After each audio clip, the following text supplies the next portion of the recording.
Welcome to Man Does Tech, where I solve the problems you didn't even know you had. You're going to start tracking your cycle today. Open the Health app and pick Cycle Tracking. First, enter your birth date and baseline cycle length so predictions have a starting point.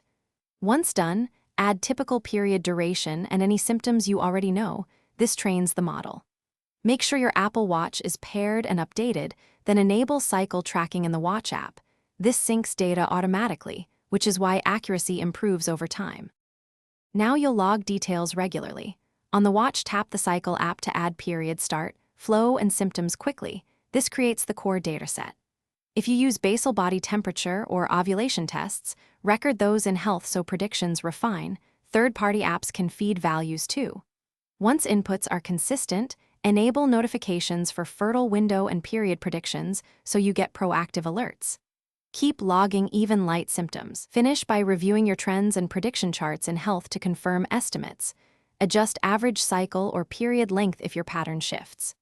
If you missed logging a day, correct past entries. Retroactive fixes immediately improve future predictions.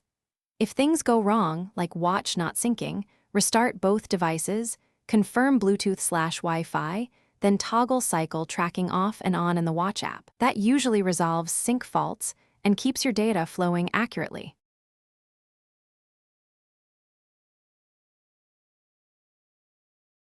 Thanks for watching. If you found this helpful, don't forget to like and subscribe.